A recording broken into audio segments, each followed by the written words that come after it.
मंगल में मंगल करन वीतराग विज्ञान नमो तार जाते वे अरहंतादिमान कर मंगल करि हूँ महा ग्रंथ करन के काज जाते मिले समाज सब पावे निज बदला इस भव तरु का मूल जानू मिथ्या भाव ताको कर निर्मूल अब करिए मोक्ष उपाय संतप्त मानस शांति हो जिनके गुणों के ज्ञान में वे वर्तमान मान विचरे हमारे मोक्ष मार्ग प्रकाशक आठवां अधिकार द्रव्यानुयोग का प्रयोजन में अपनी चर्चा चल रही थी। अभी पूज्य गुरुदेव श्री का जो वन्य प्रवचन सुना बहुत मार्मिक प्रवचन था। आज के प्रवचन का जो मूल तत्व था कि सम्यक दर्शन के बिना धर्म नहीं होता। सबसे पहले जीव को सम्यक दर्शन की प्राप्ति करनी चाहिए। तो उसमें ये था कि मरकर भी प्रयत्न कर कर सम्यक दर्शन की प्राप्ति करना चाहिए। तो गुरुदेव मरकर अर्थ ले रहे थे कि दुनिया छोड़नी पड़े तो छोड़ो, ख्याल में है ना, जो करना पड़े जैसे बने तुम सम्यक दर्शन की प्राप्ति करो। और सम्यक दर्शन त्रिकाली ध्रुव भगवान आत्मा के आश्रय से होता है। इसके अलावा सम्यक दर्शन का और कोई दूसरा कारण नहीं है। इसलिए तुमसे दुनिया वाले कहेंगे भी कि व्रत तो करते नहीं, कोई क्रिया तो करते नहीं, ख्याल में है ना, और क्या ले रहे थे, कुछ ज़्यादा पढ़ते लिखते तो है नहीं और पढ़े आत्मा को पाने चले। तो बोले ऐसा लोग कहें तो कहने देना, लेकिन तुम तो एक आत्मा का ही प्रयत्न करना। और लोग ऐसा भी कहते हैं कि पहले वृत्ति संयम ले लो, सम्यक दर्शन बाद में ले लेंगे।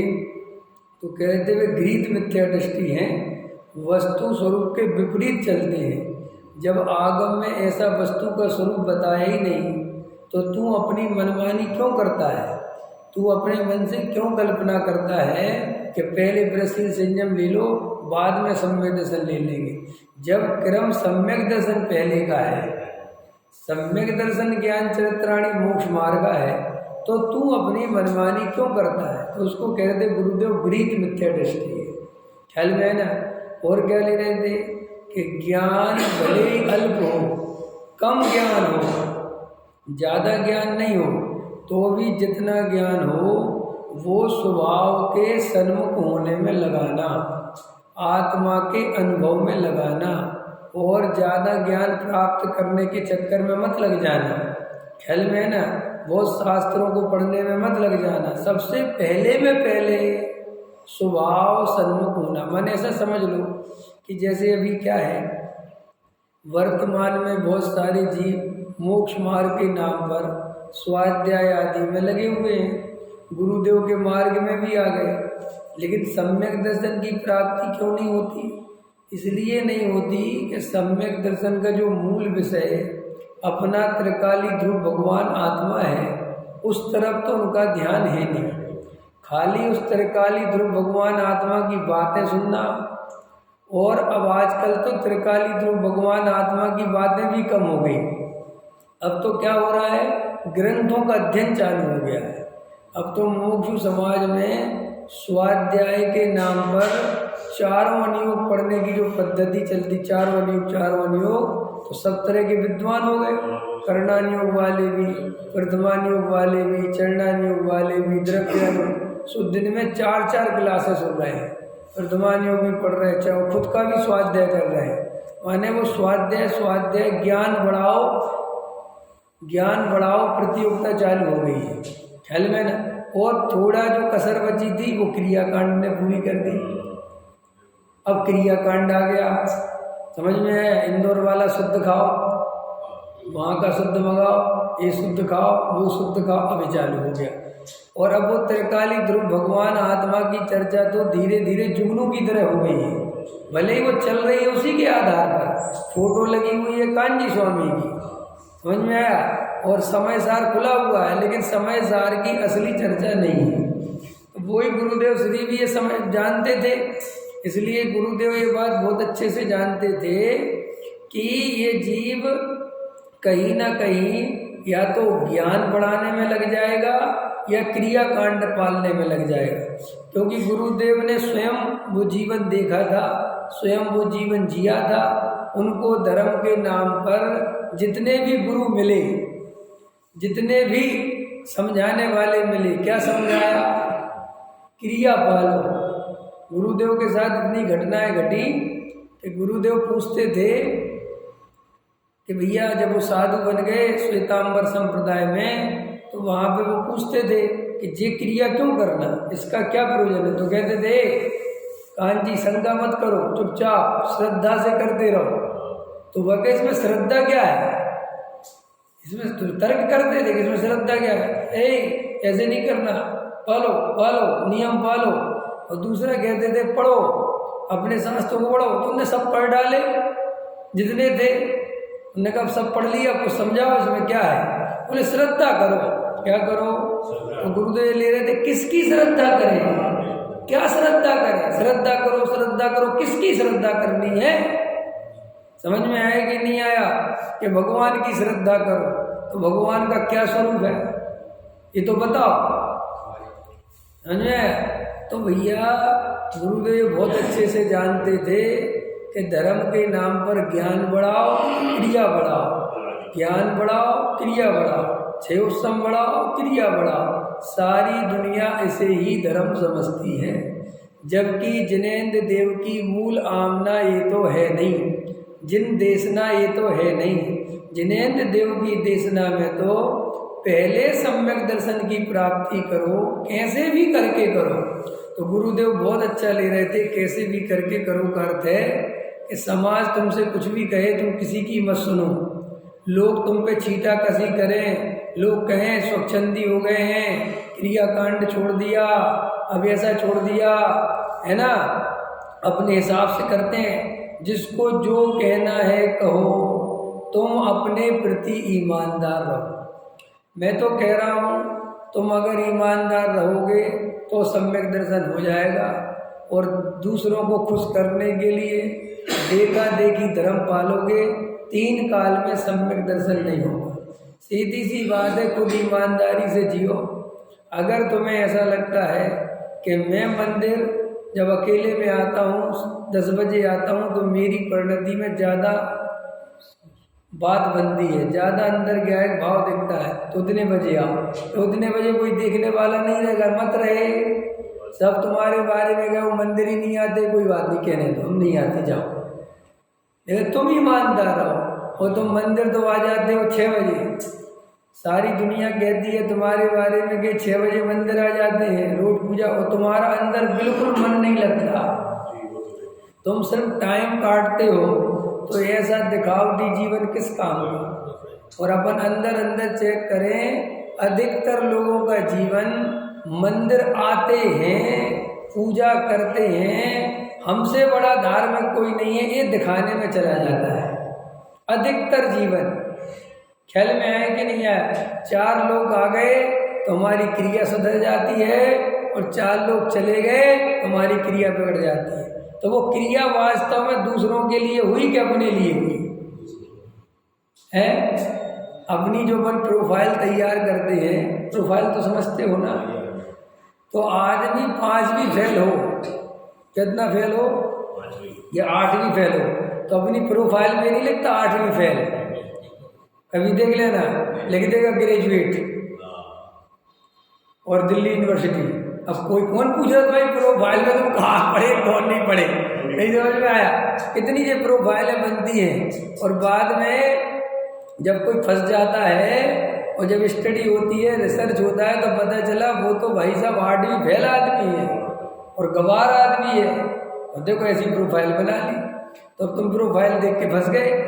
ऐसे ये जगत के जीव ऐसे बाहर में क्रिया कांड ढूंढ लेते हैं, थोड़ा क्षयोत्तम ज्ञान बढ़ा लेते हैं और लोग इन्हें धर्मात्मा समझते हैं और ये भ्रम से अपने को धर्मात्मा समझते हैं। तो गुरुदेव श्री ले रहे थे ऐसे करके अनंत भव गए। कितने भव गए? अनंत भव। तो ये भी समझा रहे थे कि ऐसा जो करता है वो कितनी खतरनाक बात बता रहे थे। गुरुदेव जैसा बोलने की हिम्मत किसी में नहीं है। ये अलग बात है कि गुरुदेव श्री को सुनने वाले, मानने वाले, सुनने वाला शब्द तो गलत है। अभी आजकल वर्तमान में ऐसे कांजी स्वामी वाले बहुत हैं जो कांजी स्वामी को ना पढ़ते हैं ना सुनते हैं, बस ऊपर से ठप्पा लगवा लिया है कि हम गुरुदेव वाले हैं और गुरुदेव के मंदिर में जाते हैं, नहीं समझ में आया, कुंद कुंद कहान में जाते हैं और अंदर से पंडितों के भरोसे, और वे जिन पंडितों के भरोसे हैं वे पंडित भी गुरुदेव को नहीं सुनते पढ़ते। गुरुदेव की तो खाली फोटो फ्रेमिंग है, नहीं समझ में आया। क्योंकि असली कोई गुरुदेव को पढ़े तो फिर उसमें कहने की ये हिम्मत नहीं पड़ेगी कि पहले क्रिया कांड करो, पहले परिणाम सुधारो, पहले कि वो कभी कह ही नहीं सकता, क्योंकि ये जिनागम के विपरीत उपदेश है। कोई ऐसा कहे कि पहले क्रिया सुधारो, परिणाम सुधारो, उसके बाद सम्यक दर्शन होगा, ये जिनागम के मूल में विपरीत। तो गुरुदेव तो इसलिए मैं कहता हूँ कि जो बहुत सारे लाखों लोग आज मोक्षु बने हुए हैं और ये पंडितों के भरोसे जी रहे हैं, 4-4 दिन में प्रवचन सुनते रहते हैं, कभी पंडित जी का कभी उस पंडित जी का। भैया तुम अगर पूज्य गुरुदेव श्री से नहीं जुड़ोगे, उनके तत्व ज्ञान को नहीं समझोगे तो कभी रहस्य नहीं समझ पाओगे जनाब, ये मेरी गारंटी है। मैं कह रहा हूँ गारंटी अनुभव से। आप ये अंदर निर्णय करके चलो, ये जो वर्तमान में अधिकतर जो पंडित विद्वान हैं ये तो समझौतावादी हैं। कैसे वादी हैं? समझौतावादी माने समझौतावादी अगर समझते हो, वे तुम्हें वे बातें समझाते हैं जिन बातों से किसी प्रकार का लड़ाई झगड़ा ना हो, जिस प्रकार से किसी प्रकार का असंतुष्ट ना हो, सब आदमी खुश रहे, ऐसा पढ़ाते रहते हैं। 6 द्रव्य पढ़ा दिए, 7 तत्व पढ़ा दिए, 8 कर्म पढ़ा दिए, निमित्त पढ़ा दिया, उपादान पढ़। तुम सोचते हो हम सभी धर्म ही तो पढ़ रहे हैं, बात ये नहीं है। बात है कि जब निमित्त उपादान पढ़ाना है तो उसमें ये समझाना है कि कार्य उपादान से होता है, निमित्त से नहीं होता, इतनी बात से कुछ नहीं होता। ये बात तो तुम पचा जाओगे क्या? ठीक है, अब इसके अंदर चलो। निमित्त से कुछ नहीं होता माने क्रिया कांड से कुछ नहीं होता। अब ये असली सिद्धांत अब घटित हो रहा है। निमित्त से कुछ नहीं होता माने देवशास्त्र गुरु से कुछ नहीं होता। अभी अब भाव अभी ये बात कोई नहीं बोलता, क्योंकि यहाँ बोलो तो फिर झगड़ा खड़ा हो, साहब ये क्या कह रहे हैं, आप ये क्या कह, इसलिए बोलते रहो। कौन सा? कि कार्य निमित्त से नहीं होता, कार्य किसको बुराई है। अभी डॉक्टर साहब का एक प्रवचन था, तो डॉक्टर साहब एक प्रवचन में ही बोल रहे थे कि ज्ञानी के सभी भाव तो ज्ञानमयी हैं, अज्ञानी के सभी भाव अज्ञानमयी हैं। परसों का प्रवचन था ना। डॉक्टर साहब, मेरी और डॉक्टर साहब की एक चीज़ मिलती है कि डॉक्टर साहब उसकी गहराई में जाते हैं कि ये बात कही तो इसका अर्थ क्या है भाई। तो डॉक्टर साहब यही कहते हैं कि ये कह दो ऊपर से कि ज्ञानी के सभी भाव ज्ञानमयी हैं और अज्ञानी के सभी भाव ज्ञान। किसी को आपत्ति नहीं है, आपत्ति है किसी को? कहीं भी बोलो, जहाँ बोल लो, कोई तुमसे कुछ कहेगा बहुत अच्छा, ताली बजाएगा, खुश होगा, बहुत अच्छा जी, बहुत अच्छा, बिल्कुल ठीक है। तो डॉक्टर साहब कहते हैं इसका अर्थ तो बताओ कि ज्ञानी के सभी भाव ज्ञानमयी का मतलब क्या है? कि ज्ञानी को झूठ बोलने का भाव आए वो ज्ञानमयी है। अब इसका अर्थ है ज्ञानी को चोरी करने का भाव आए वो ज्ञानमयी है, पंच इंद्री के विषय भोग भोगने का भाव है वो ज्ञान नहीं है। अब बोलो, अब आप बताइए नहीं है हैं कि क्या सी बातें कर रहे, यही तो तुम्हारी प्रॉब्लम है। तुम कभी अंदर जाके, और सुनो, तुम ऐसे पंडित विद्वानों से, साधु संतों से खुश होते रहते हो जो तुम्हें ऐसा आगम पढ़ाते रहते। अबे कहते देखो हम आगम पढ़ा रहे, मूल गाथा पढ़ा रहे, देखो इसमें लिखा है ज्ञानी के सब भाव ज्ञानमयी है, अज्ञानी के, हम भैया आगम से बाहर नहीं जाते, हम तो जो कहते आगम में से कहते हैं। देखो तुम्हें और कुछ अपन को आगम सुनने मिल गया, कितनी अच्छी बात सुन के आए, अज्ञानी के सभी भाव ज्ञानमयी हैं, ज्ञानी के तो सभी भाव ज्ञानमयी हो, तुम खुश होते। तुम्हें कुछ नहीं पता इसका अर्थ क्या है, तुम तो सोचते हो कि तुम आगम सुन के आ गए, समझ में। अब जैसे गुरुदेव कह रहे थे कि कैसे भी करके, गुरुदेव नहीं कह रहे थे, मैंने मूल श्लोक कह रहा था, वो पुरुषार्थ सिद्धि उपाय का, कि अमृतचंद आचार्य कह रहे हैं, उनने समय सार में भी कहा है, कथमपि मृत्वा तत्व को तू हलीसन, तू कैसे भी मर के पच के कुछ भी करके एक तत्व आत्म तत्व को जान। ये श्लोक 19 में डाला पुरुषार्थ सिद्धि उपाय में, तो उसी की व्याख्या गुरुदेव कर रहे। अब मैं तुमसे ऐसा कहूँ कि तुम कैसे भी करके मर कर भी सम्यक दर्शन को पाओ, कैसे भी, तो तुम हाँ ठीक है साहब बहुत अच्छे, लेकिन तुम्हें कैसे का अर्थ पता नहीं है, तुम्हें मरकर का अर्थ पता नहीं है कि मरकर मतलब क्या। मरकर मतलब ये होता है कि दुनिया के लिए, जैसे कोई मर जाता है ना, मर गया, जैसे कोई मर गया, एक आदमी मर गया, तो मरने का अर्थ क्या होता है पता है अरविंद जी, बताओ मरने का अर्थ क्या होता है। मरने का अर्थ होता है कि उसे गाली दो तो और उसकी प्रशंसा करो तो अब उसे कुछ होने वाला नहीं है, बात खत्म, ऐसे मर जाओ, दुनिया के लिए ऐसे मर जाओ कि तुम्हारी कोई प्रशंसा करे तो तुम्हें कोई फर्क नहीं पड़े, और कोई तुम्हारी निंदा करे तो तुम्हें फर्क ना पड़े। अगर ऐसा कर सकते हो तो गुरुदेव ले रहे थे सम्यक दर्शन की प्राप्ति हो सकती है। अब बोल इतनी ताकत लगानी पड़ेगी, और हम तो जरा सा, हम तो हमेशा इस बात में लगे रहते हैं कि हमारी बुराई ना हो जाए, हमारी निंदा ना हो जाए, समझ में। पंडित विद्वान इस काम में लगे रहते, अधिकतर, सबकी नहीं कह रहा हूँ, उसके ऊपर बोलता नहीं। आजकल तो साधु संत भी इसी काम में लगे रहते कि हमारे फॉलोअर्स कम ना हो जाए। कोई अपना भगत बन गया है तो वो कैसे भी करके हमसे राजी रहे। अरे ऐसे ऐसे लोग होते हैं, ऐसे ऐसे धूर्त वक्ता होते हैं, मूर्ख बनाने का काम करते हैं कि कोई क्रिया कांड ही उनके प्रवचन में आके बैठ जाए तो वे क्रिया कांड को बातें बताने लगते हैं, वे व्यवहार को बातें बताने लगते हैं, वे पुण्य को बातें बताने के, क्यों कि उनको पता चल जाता है कि 20 आदमी व्यवहारी आया है तो अपन इनको राजी कर लो जी, अपने भगत बन जाए। अथवा उल्टा करो कि पता चल गया कि निश्चय वाले आए, प्योर गुरुदेव वाले आए, तो कोई एकदम त्रिकाली ध्रुव को उर्द करने लगे। ऐसा मायाचार करने वाला कहाँ जाएगा। अरे भैया जो गढ़धर की गद्दी है, वक्ता तो कम से कम ईमानदार होना ही चाहिए। अगर वक्ता ही ईमानदार नहीं होगा तो श्रोता तो बेचारा क्या ईमानदार बनेगा, वो तो तुमसे ही सीख रहा है। पकड़ में आया कि नहीं आया। तो इतना अच्छा ले रहे थे गुरुदेव कि मरकर भी पहले सम्यक दर्शन की प्राप्ति करना, चाहे कुछ हो जाए। और सम्यक दर्शन की प्राप्ति एक त्रिकाली ध्रुव भगवान आत्मा के आश्रय से होती है। और क्या समझा रहे थे कि बहुत सारे लोग कहते हैं 9 तत्व की श्रद्धा हो गई, 7 तत्व की श्रद्धा हो गई, हमें तो सम्यक दर्शन हो गया। तो गुरुदेव बताए थे तुझे 9 तत्व की श्रद्धा हो गई कि हाँ हो गई, तो बता उसमें आत्म तत्व कैसा है। समझ में आया कि नहीं आया कि 9 तत्व की श्रद्धा कैसे हो गई है। 9 तत्व के नाम तो बताओ, याद है 9 तत्व के नाम कौन कौन से हैं। और पुण्य पाप। तो इसमें से तुमने 9 तत्व की श्रद्धा हो गई। जीव किसे कहते हैं, अजीब किसे कहते हैं, आश्रम किसे कहते हैं, बंद किसे कहते हैं, सब याद कर लिया, समझ में आया। और जीव मानने जानने देखने वाला, अजीब माने शरीर, आश्रम माने राग देश, बंद माने उसका बंधन, संवर्ण दशा माने शुद्ध दशा, वीतराग दशा। और वो हो गया, हो गया नौ तत्व। तो गुरुदेव ले रहे थे ये नौ तत्व की श्रद्धा नहीं है, ये तो तुझे नौ तत्व पढ़ा दिए परिभाषा याद कर ली और तू कहता हमने तो ऐसे ही कैसा मान लिया। क्या मान लिया?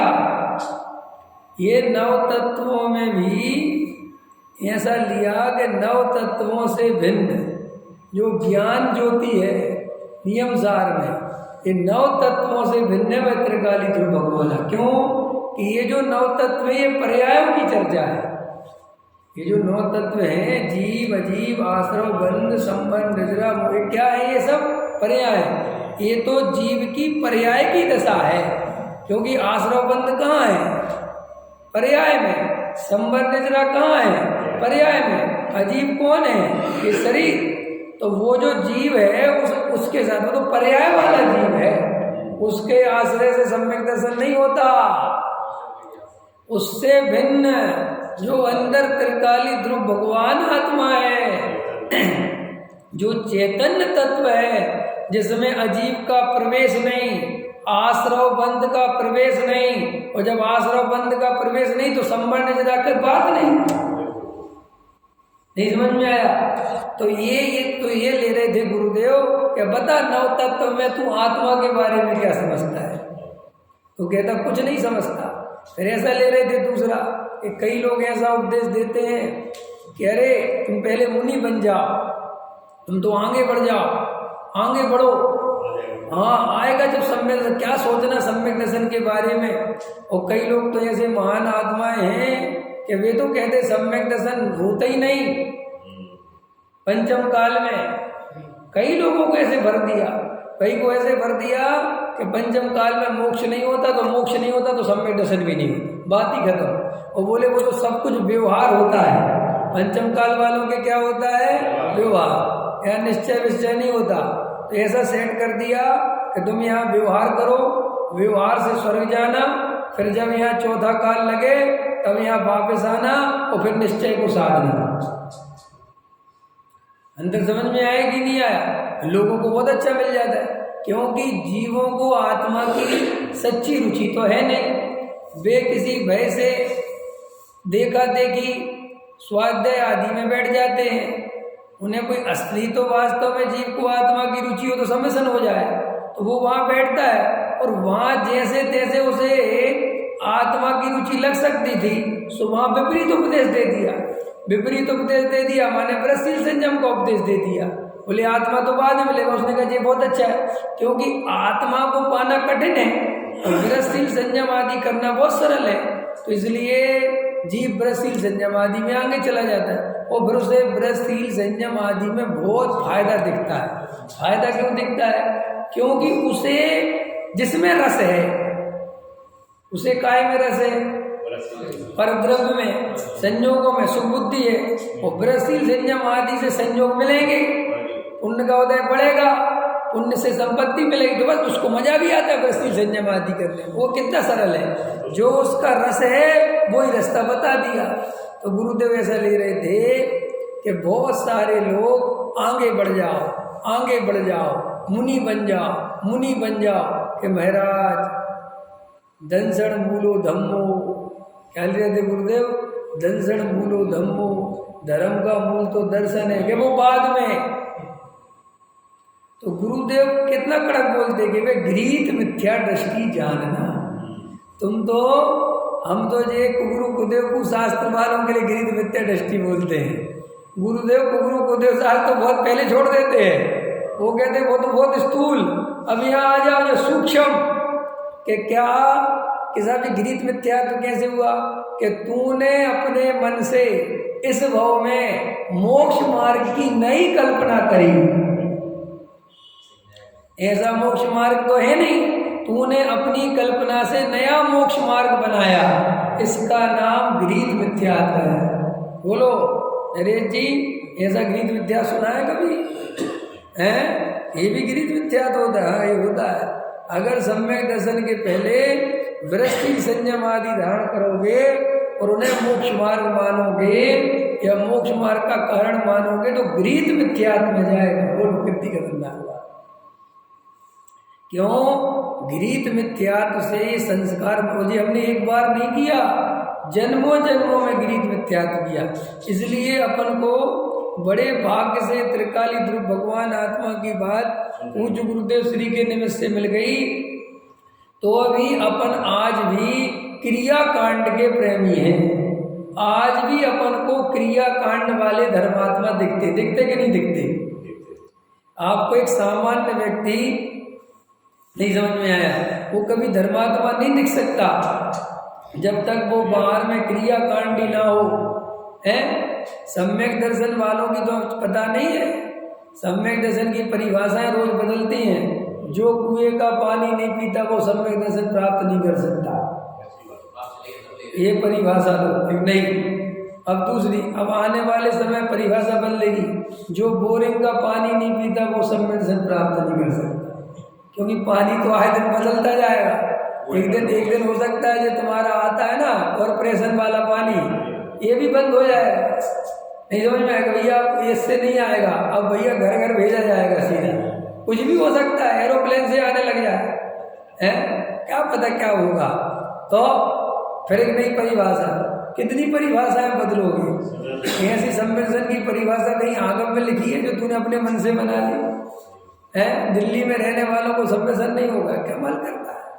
चारों गतियों में सम्यक दर्शन होता है, ये मूल आगम की बात है। तू अपने मन से कुछ भी बोलता है। हाँ, जिसे आत्मा की रुचि नहीं होगी, जिसे त्रिकाली ध्रुव की खबर नहीं होगी, उसे सम्यक दर्शन नहीं होगा। ये परिभाषा है, ये सब पे लागू पड़ती है।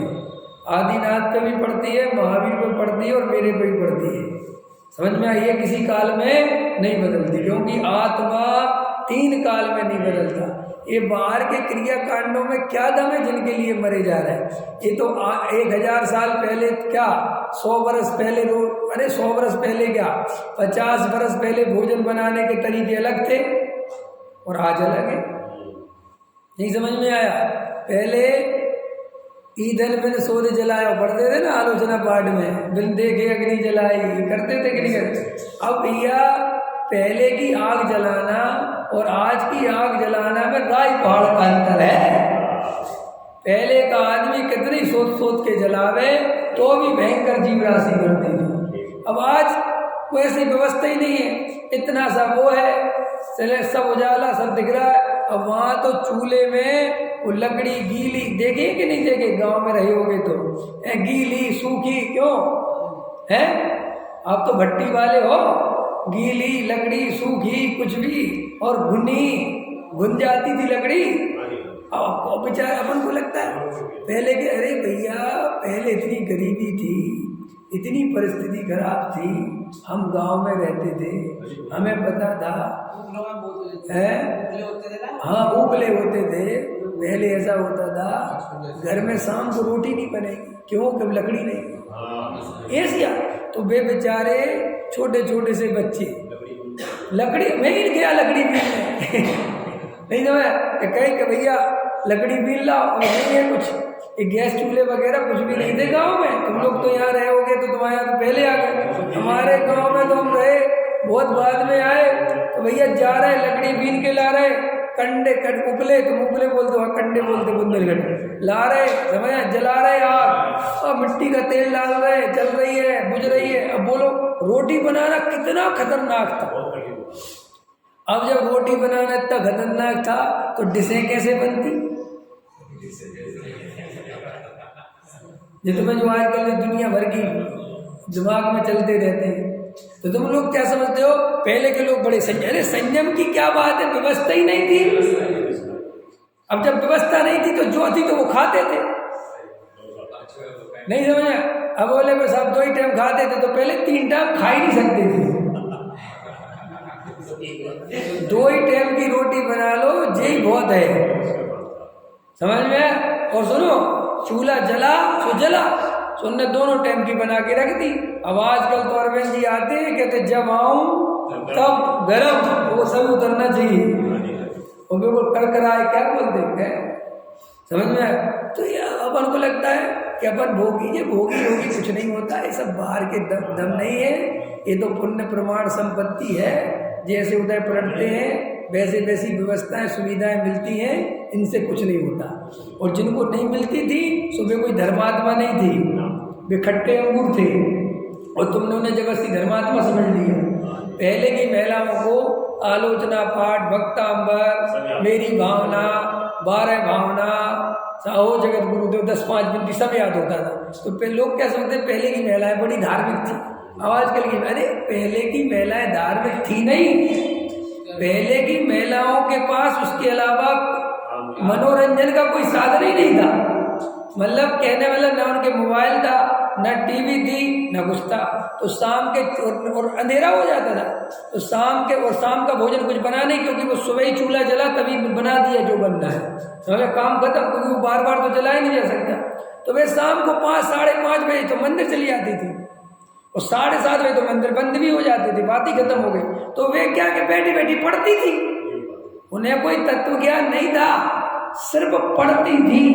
अगर उन्हें तुम 6 द्रव्य के नाम पूछ लो कि क्या होते, उन्हें नहीं पता, लेकिन उन्हें भक्तांबर संस्कृत का पूरा याद है।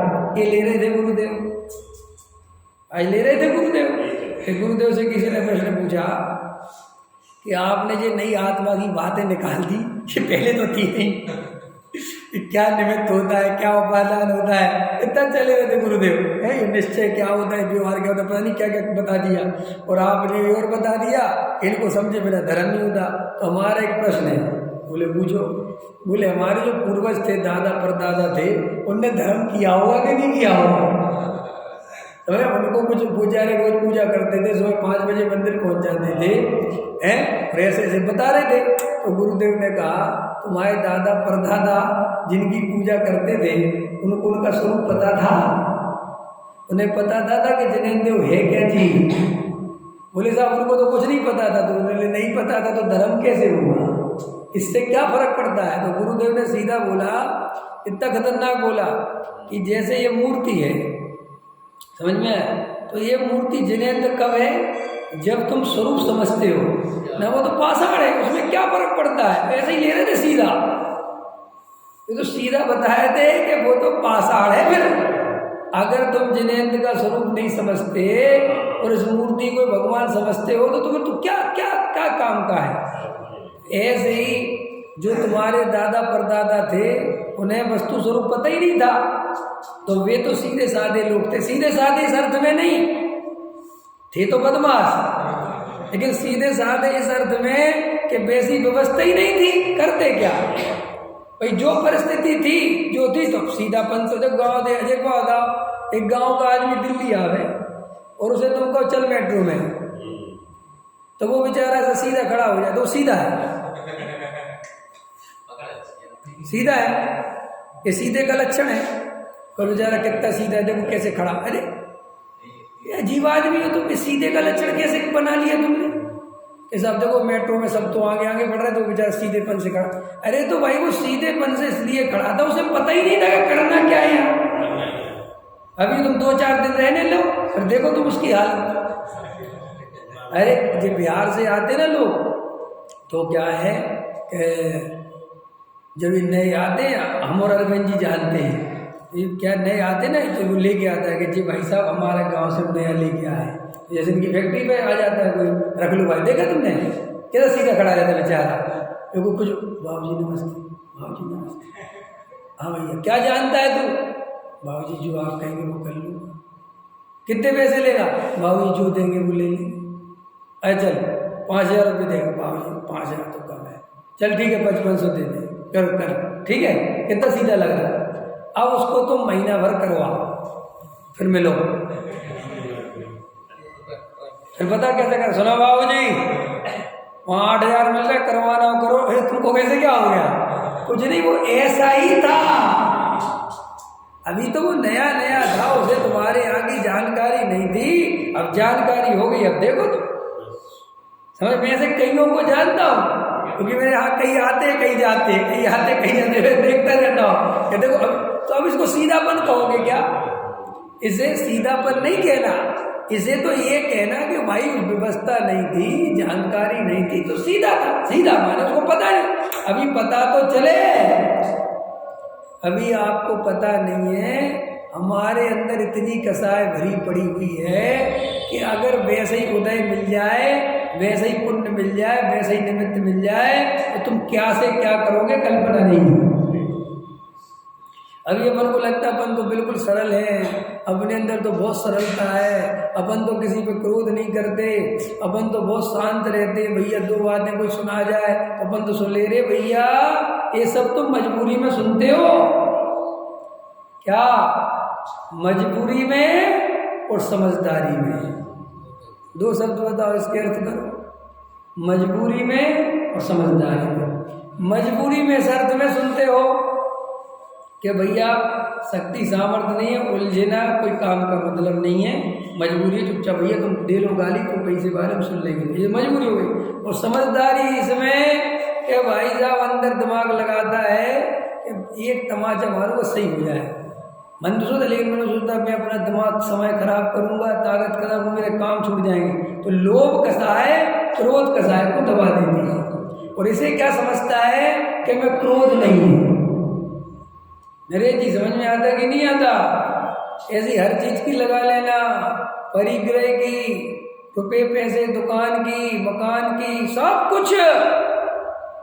कुछ अपन परिस्थितियों से दब गए हैं और कोई बात नहीं है। वरना चौथे गुणस्थान की कसाय इतनी है, चौथे गुणस्थान की बता रहा हूं मैं, पहले की नहीं, किसकी बता रहा हूं। चौथे की इतनी कसाय है कि 6 खंड जीतने जाता है। चौथे में इतनी ताकत है कि 96,000 शादी कर लेता है चौथे में। तो पहले वाले का क्या होगा? तो भैया तुम ये मत सोचो कि हम बहुत शांत है, हमारे दे तो सब उदय के खेल हैं। अभी जरा सा पुण्य का उदय आ जाए तो जो तुम 10 लाख की गाड़ी कह रहे क्या रखा अब भी खरीद के ले आओगे। लेकिन समझदारी दिखाते हो क्योंकि इतना पुण्य का उदय है नहीं कि भैया 10 लाख गाड़ी में वेस्ट करेंगे, चला तो पाएंगे नहीं समझ में आया। और दुनिया भर का खर्चा बढ़ जाएगा, रखने की जगह नहीं, रहने दो। अरे क्या रखा गाड़ियों में? अब जो क्या रखा गाड़ी मत बोलो, अब गाड़ी में तो सब कुछ रखा है, लेकिन जो तुमने यहाँ से घुमाई है कुंडी, यही बदमाशी है और यही धर्म नहीं होने देती। मैं कहता हूँ घुमाओ मत, सीधा बोलो मन तो बहुत है, परिस्थिति और पुण्य का उदय कमजोर है, बस। तो मिथ्या दर्शन नहीं होगा। गाड़ी लेने से मिथ्या दर्शन नहीं होता, गाड़ी की इच्छा से सम्यक दर्शन नहीं मिटता, विषय भोगों की वांछा से सम्यक दर्शन नहीं मिटता। क्यों कि अगर उससे मिटे तो चक्रवर्ती का 6 सम्यक दर्शन कायम कैसे रहे? क्योंकि उसकी तो इतनी प्रबल इच्छा हो गई 6 खंड जीतने की, ख्याल में है ना। लेकिन सम्यक दर्शन मिटता है, तू अपने अभिप्राय को नहीं पहचानता, तू अपनी कसाय को नहीं पहचानता और उसमें बाहर से जामा ओढ़ लेता है धर्मात्मा का, चोला पहन लेता है और ऐसा मानता है कि मेरी तो कसाय बहुत मंद है, मेरे लिए तो सब पुण्य के उदय के खेल हैं, ये सब कोई दम नहीं 2 कौड़ी का। इसलिए जो बाहर की परिस्थितियों से कुछ मत करना। फिर एक ले रहे थे गुरुदेव, चारित्र मूलो धम्मो, कितना अच्छा ले रहे थे कि धर्म का मूल तो चारित्र है। तो लोग गुरुदेव कह रहे थे कि दुनिया कहती है कि चारित्र है, चारित्रम खलु धम्मो।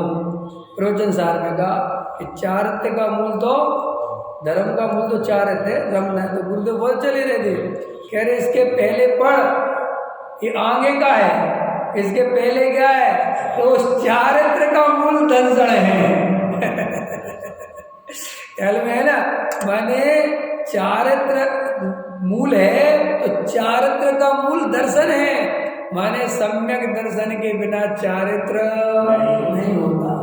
इसलिए तू पहले सम्यक दर्शन का सम्यक उपाय कर और तुझे जगत के समाज, बहुत अच्छा ले लेते, समाज वाले तुम्हें क्रियाकांड में आगे बढ़ाएंगे, तुम्हारी आत्मा की तरफ कोई न खुद की आत्मा की तरफ देखते हैं और न उन्हें दूसरे, वे तो स्वयं क्रिया कांड में लगते हैं और अन्य जीव क्रिया कांड में लगे तो उसको रथ पर घुमाते हैं।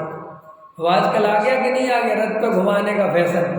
तुम 10 उपवास करो तो मैं रथ पर बैठा के नगर में घुमाया जाएगा। अब ऐसे उपवास कर करके कौन रथ पे नहीं घूमेगा? किसको ये मान कसाय के पोषण में मजा नहीं आता। अरे असली बात तो ये है कि कोई रथ पे नहीं घुमाएगा, कोई तेरी प्रशंसा नहीं करेगा, अब कर उपवास। नहीं ना, हम लोग भी, समाज वाले भी कितने खोखले हैं। हम किन चीज़ों को आदर्श बनाने में लगे हैं, नहीं समझ में आया। हम किन चीज़ों में लगे, अरे कोई धर्म का प्रदर्शन होना चाहिए कि नहीं साहब इससे बढ़ावा मिलता, किस चीज़ को, ये साहब समाज में उपवास की प्रांत में, उपवास करने से कोई संबंध है। जैन समाज बहुत उपवास करती है, इससे क्या फायदा है, इससे धर्म का क्या संबंध है। जैन समाज बहुत मंदिर बनवाए, इससे क्या होता है।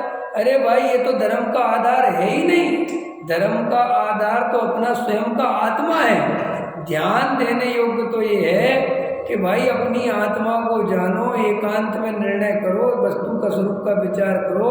असली धर्म तो यहाँ से मिलेगा, मुक्ति का मार्ग तो यहाँ से खुलेगा।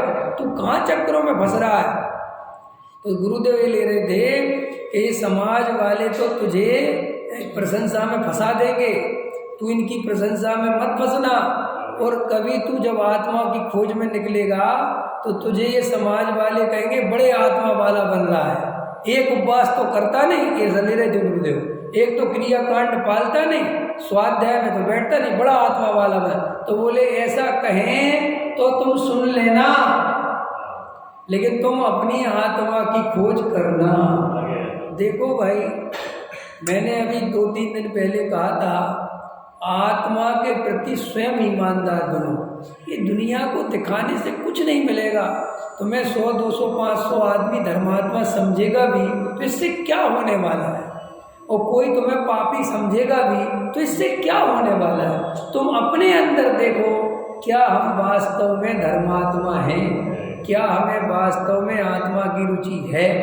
और देखो, परिणामों की चिंता मत करो, क्रिया की चिंता मत करो, चिंतन करना है तो आत्मा का करो।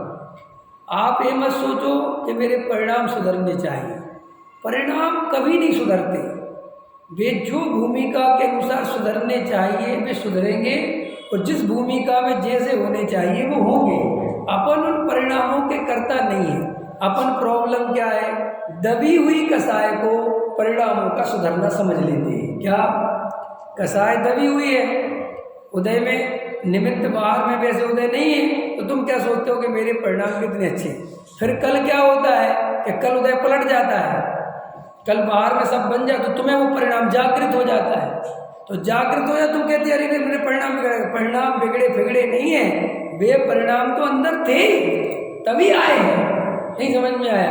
वे तो भूमिका के अनुसार आए बिना नहीं रहते। आए बिना नहीं रहते माने इसका अर्थ समझो, आए बिना नहीं रहते माने अंदर दबे पड़े रहते हैं। अगर निमित्त वैसा मिले, उदय वैसा मिले तो आएगा, न पता जिंदगी भर नहीं आएगा। नहीं समझ में आया।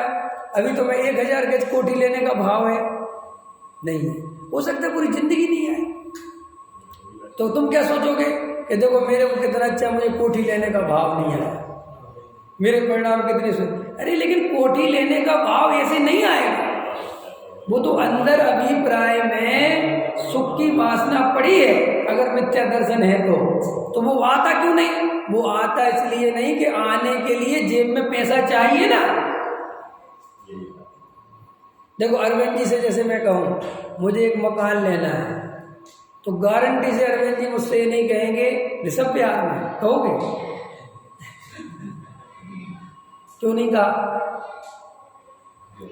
क्योंकि ये जानते पंडित जी के पास इतना माल नहीं है कि ये सब बिहार में जाके खरीदने बराबर हो गया। तो देखो ये क्या पूछेंगे, ये तक पूछ सकते हैं विश्वास नगर में लेना है कि उसी तरफ लेना है। देखो हो गया।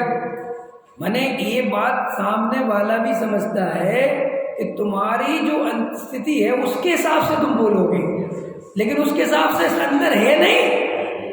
अंदर तो बहुत कुछ है, अनंतानुबंधी कसाय तो सबके है, लेकिन अनंत पदार्थों की चाय दिखती थोड़ी है प्रति समय, दिखती है। अमेरिका जाने की चाय है जैन साहब को तो हो सकती है, इनका साला रहता है और माल भी है। तो अभी देखो, और अब भी कोई कह दे कि अमेरिका जाना भारत सरकार की तरफ से फ्री है, आप एक एप्लीकेशन लगाओ, और आपको उस एप्लीकेशन में ये डॉक्यूमेंट्स लगाओ और आप कर दो, आप तुरंत लगाओ। तो अब आप कहाँ से आ गए जी अमेरिका जाने का भाव कि अब भैया ये अंदर ऐसी अनंत कसाएं भरी पड़ी है मिथ्या दृष्टि के। अरे मैं तो मिथ्या दृष्टि बोलता हूँ, सम्यक दृष्टि के भी असंख्यात भरी है, असंख्यात भी कम नहीं होती लेकिन अनंत के सामने कुछ नहीं होती। समझ में आया ना, पकड़ में आता कि नहीं आता? अच्छा एक बात बता, 10 करोड़ 20 करोड़ रुपया कुछ होता है कि नहीं होता? चल 20 करोड़ नहीं, 100 करोड़ रुपया कुछ होता है कि नहीं होता? 100 करोड़ बहुत ही यार है ना, 100 करोड़ रुपया ही बहुत होता है कि नहीं धर्मेंद्र जी? 100 करोड़ तो तुम्हें भी लगता होगा ना, 200 करोड़ 300 करोड़ कितना लगता है? 200-300 करोड़ तो बहुत होता है। हमारे पास तो 10-20 करोड़ हो जाए तो ही बहुत है, अपन तो जिंदगी बहुत आराम से कट जाएगी। और मैं तुम्हें 100 करोड़ ले रहा हूँ, ठीक है? अब मुझे बताओ मुकेश अंबानी के लिए 100 करोड़ रुपया क्या चीज है? वो 100 करोड़ क्या है? अगर उसे कोई कहे कि ये बिजनेस करो इसमें तुम्हें 100 करोड़ मिलेगा साल का, तो कहेगा पागल है। अब तुम्हारे लिए 100 करोड़ कितना है? ऐसे ही अनंतानुबंधी के सामने असंख्यात कुछ भी नहीं है, लेकिन वैसे असंख्यात देखो तो वो भी अपने आप में कम नहीं है। असंख्यात में भी इतनी ताकत है कि वो 96,000 शादी करा देता है। समझ में आया कि नहीं आया? 6 खंड जीतने चला जाता है, किसमें? आप प्रत्याख्यान वर्ण के उदय में। अच्छा एक बात बताओ, भरत जी जब चक्रवर्ती बनने गए, जब चक्रवर्ती पद का उदय आया, ठीक है, तभी आई होगी वो कसाई, उसके पहले तो अंदर थी नहीं, उस समय उसके पहले थी कि नहीं? अरे उसके पहले भी थी, लेकिन जब चक्रवर्ती पद आया तो प्रकट हुई। ऐसा कोई ऐसा कभी मत समझना कि जब बाहर में ऐसा हो गया इसलिए ऐसा हो गया, ऐसा नहीं, यहाँ था वो तो बाहर में निमित्त पाके। अंतर समझ में आया? अभी अपनी वासनाओं को पहचानोगे तो पता चलेगा कि कितनी बड़ी। और तुम क्या कर रहे हो? उन वासनाओं की लीपापोती कर रहे, जबकि लीपापोती करनी नहीं। क्यों नहीं करनी? हमें स्वीकार है, हमें सब स्वीकार है कि क्यों कि भैया हमारे भी अनंतानुबंधी का ढंग से ठिकाना नहीं है, तो हम किस आधार पे परिणामों की शुद्धि की बात करें? क्या परिणाम शुद्धि? कितना खतरनाक पॉइंट समझ में आ रहा? अरे क्या परिणामों की शुद्धि की बात करें है? जो बिल्कुल कीचड़ में धसा हो, क्या कीचड़ में धसा हो और वो पवित्रता की बात करे कि यार मेरी उंगली तो बच गई कम से कम गंदी होने से, ऐसा कोई सोचे तो हंसोगे कि नहीं हंसोगे? है कीचड़ में ऐसा पूरा लपटा हो, वो इतना हाथ रह गया उसका जिसमें की तो सबको दिखा दे, देखो साहब कुछ भी कहो हमारा इतना हाथ बचा लिया हमने, पागल है क्या है? ऐसे ही जो अनंतानुबंधी लेके बैठा है, सब आप कुछ भी कहो मैंने बहुत त्याग कर रखा, क्या कर रखा? मैं रात में नहीं खाता, मैं जमी कर नहीं खाता, मैं बाजार में, पागल है, इनमें कुछ दम है, इससे तू अपने को बहुत बड़ा मानता है। ये उंगली बचाने जैसा भी नहीं है। असली कसाई अंदर चल, बता बहु आरंभ परिग्रह के प्रति क्या स्थिति है, बता विषय वासना की आग कितनी जलती है। ऐसा वो तो बहुत जलती है, लेकिन हम दबा लेते हैं। दबा क्यों लेते हो? क्योंकि दबाने के अलावा कोई उपाय नहीं है। तो तुमने दबा ली है तो आश्रव बंद रुक नहीं गया है, वो तो वहां कर्म बंद चल रहा है। लोगों को जो ये भ्रम पड़ा हुआ है कि परिणाम बिगड़ेंगे तो कर्म बंद होगा, नहीं, परिणाम बिगड़ने की तो बहुत बात की स्थिति है, बंद तो बहुत पहले हो जाता है। क्या कह रहा हूं मैं? नहीं समझ में आ रहा? अरे असली बंद तो अभिप्राय से होता है, और अभिप्राय 24 घंटे होता है, तो 24 घंटे इसलिए बंद होता है, परिणाम तो कभी कभी बिगड़ते हैं। जो करणान योग वाले कहते हैं, आपको पता है करणान योग क्या कहता है? कि जैसे तुम्हारे 50 कर्म निकले, 50 कर्म निर्जरित हुए तो 150 बन गए, पता है तुम्हें? 50 कर्म झड़े मिथ्या दृष्टि के, तो तुरंत उसके बदले 150 बन गए। और बोले प्रति समय ऐसा काम चल रहा है, 1.5 गुना बंद होता रहता है प्रति समय मिथ्या दृष्टि के। तो भाई साहब प्रति समय परिणाम तो नहीं पकड़ रहे, बंद क्यों हो रहा है? तो वो कहते भैया परिणाम तो ऊपर प्रकट होने वाली चीज है, तेरे अंदर जो अभिप्राय है असली कर्म बंद तो उससे होता है जिसकी तुझे खबर ही नहीं है। अभी जो अंदर बताई ना 1000 गज की कोठी, अभी है अंदर के नहीं? अब तो होगी, सबके अंदर होगी, अभी तक नहीं थी। मुझे 1000 गज की नहीं है, बस चले तो मुकेश अंबानी का घर भी खरीद लो। समझ में? हाँ, क्या समझते हो? ऐसे पता नहीं चलता। ये पता तब तक नहीं चलेगा जब तक होश पूर्वक नहीं जियोगे। जिस दिन होश पूर्वक जियोगे, आत्मा के आधार से जियोगे, ये मैं कोई तुम्हें शास्त्र से नहीं बता रहा, बिल्कुल अनुभव से बता रहा हूँ कि मुझे अपना एक एक परिणाम प्रति समय पता चलता है कि क्यों आया, कहाँ से आया, किस लिए आया, ये अंदर क्या भरा पड़ा सब। और देखो, अगर इस बात को पहचानने लगे तो यही स्वभाव सन्मुख होने का तरीका भी है। परिणाम बदलना स्वभाव सन्मुख होने का तरीका नहीं है, क्योंकि मैंने परिणाम का तो पहले ही बता दिया कि वे तो भूमिका के अनुसार दुनिया भर के आने ही आने, उनमें क्या सोचना। लेकिन तुमने परिणामों में ऐसी कल्पना कर ली है, तुम्हें जो मिथ्या दृष्टि उपदेशक मिल गए हैं और ये परिणाम सुधारो, परिणाम सुधारो, परिणाम सुधारो, परिणाम सुधारो। तुम परिणामों के चक्कर में वे सुधरते बुधरते तो है नहीं और रात दिन भाव खराब करते चले जाते। तो साहब परिणाम सुधारे, फिर मूर्खतापूर्ण। अरे भाई, परिणाम भूमिका के अनुसार ही सुधरेंगे, वो तुम्हारे सुधरने से नहीं सुधरते। मैं अभी ग्रस्त हूँ और मेरे 2 बच्चे हैं, तो मुझे गृहस्थी के योग राग आए बिना रहेगा नहीं।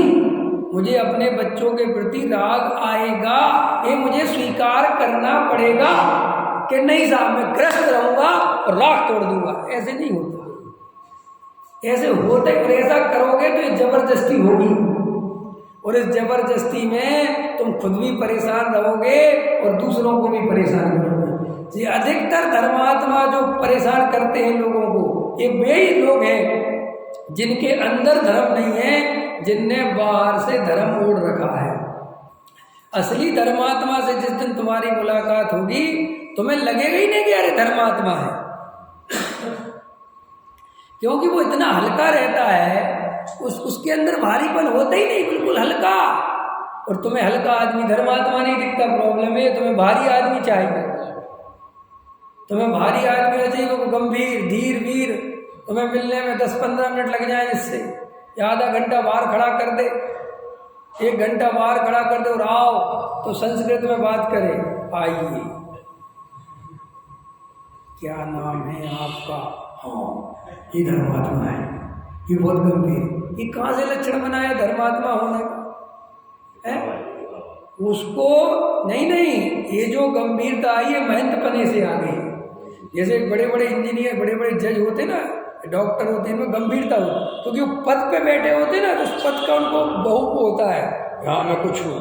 ऐसे ये महंतपने का टोडामल जी ने बहुत लगा, महंतपना चढ़ता है क्रियाकांडी वाले को। क्या चढ़ता है?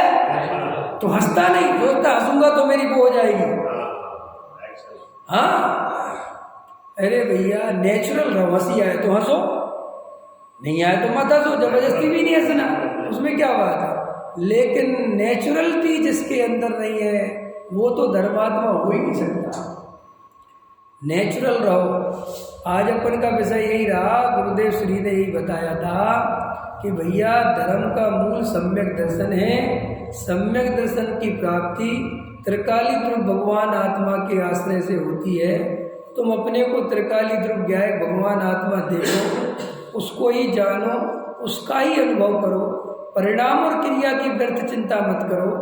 परिणाम और क्रिया अगर तुम्हारी आत्मा की सच्ची रुचि होगी तो भूमि के अनुसार सुधरते चले जाएंगे, और नहीं होगी तो नहीं सुधरेंगे, जहां है वहीं रहेंगे। ये भी पहले सुन लो साथ में। और अगर तुम सुधारोगे कि द्रव्यलिंगी के सुधरते हैं, समझ में आया? तो सुनो, द्रव्यलिंगी कसाई की एक्चुअल मंदता होती है उसके। क्या कहा मैंने? द्रव्यलिंगी मुनि के तुम जो सोचते हो उसकी अंदर एक्चुअल मंदता होती है, उसे कोई पाप परिणाम आते ही नहीं। इसलिए द्रव्यलिंगी का कभी आचरण कुआचरण नहीं होता। ओडमल साहब ने लिखा अगर उसके परिणाम अंदर खोटे हों तो 9वें गिरे में कैसे जाओ। सो परिणामों में तो भावलिंगी जैसी निर्मलता है, माने वो क्रिया में, स्वभाव में, लेकिन अभिप्राय में मिथ्यात्व है। सो देखो वो तो तुम क्या कर रहे हो कि देखा देखी व्रत अंगीकार कर रहे हो। तो देखा देखी का मतलब ये है कि तुम्हारे अंदर तो कसाय है, लेकिन तुम दूसरों के कहने के चक्कर में वो व्रत धारण कर रहे हो। देखो इच्छा निरोधा तपा, क्या उमा स्वामी आचार्य का इच्छाओं का निरोध तब है, इसका अर्थ समझते हो। लोगों ने इसका अर्थ समझ लिया कि अंदर कितनी इच्छा बनी रहे, हम पूर्ति नहीं करेंगे तो इच्छा निरोध तप हो जाए। ये अर्थ नहीं है। अगर ये अर्थ हो तो भाई साहब बात ही खत्म हो गई। फिर तो ये सहजता 28 मूल गुणों का ये सब, फिर तो ये सब रोक के ही करने पड़ेंगे। तो वो भगवान आत्मा तो अकर्ता है, वो तो किसी क्रिया का करता नहीं पड़ना। तो फिर वो इच्छा निरोधा तपा करते क्या? अरे इच्छा निरोधा तपा करते हैं कि अंदर भगवान आत्मा की अनुभूति में, उसके रमने में इतना आनंद आया कि इच्छा का निरोध हो गया, माने इच्छा का अभाव हो गया, इच्छा उत्पन्न ही नहीं हुई। इसको कहते इच्छा। कई लोग कहते ना अब तो साहब उनकी इच्छा ही खत्म हो गई। खत्म हो जाना अलग बात है, और जबरदस्ती इच्छा को रोकना वो तो अनंत आकुलता का कारण है। सो ऐसे इच्छाओं को रोक रोक के तप करना का नाम तप नहीं है। मान कसाई के लिए तप करने का नाम तप नहीं है। जबरदस्ती उपसर्ग सहने का नाम धर्म नहीं है। अरे ऐसे कल्पनाओं के कारण ही असली धर्म गायब हो गया, और ये बाहर का क्रियाकांड धर्म का चोला पहन के बैठ गया, और बेचारे लोग इसी चक्कर में फंस जाते हैं। कोई दिखावे में फंसता है, कोई ऐसे ढोंगी साधुओं के, पंडितों के चक्करों में फंस जाता है, और इन्हीं में अपना जीवन खो देता है। सावधान होकर, मेरा आत्मा ही मेरा गुरु है, मैं स्वयं आत्मा हूँ, मेरा बाहर में कोई कुछ नहीं कर सकता, मैं स्वयं ही स्वयं का कुछ कर सकता हूँ। और करना का मतलब ये है कि आत्मा का अनुभव कर सकता हूँ। सारी ताकत एक आत्मा के अनुभव में लगानी चाहिए जो मिली है। बाकी सहज स्वाध्याय हो जाए, खूब पढ़ना चाहिए, लेकिन स्वाध्याय में वो ही पढ़ना चाहिए जिससे त्रिकाली ध्रुव भगवान आत्मा ऊर्ध हो। बाकी के स्वाध्याय आदि जब सम्यक दर्शन हो जाए, आत्मा की प्राप्ति हो जाए, उसके बाद 3 लोग नापते लेना, जो करना हो वो कर लेना। लेकिन पहले सम्यक दर्शन की प्राप्ति का सम्यक उपाय करो। सहजानंदी।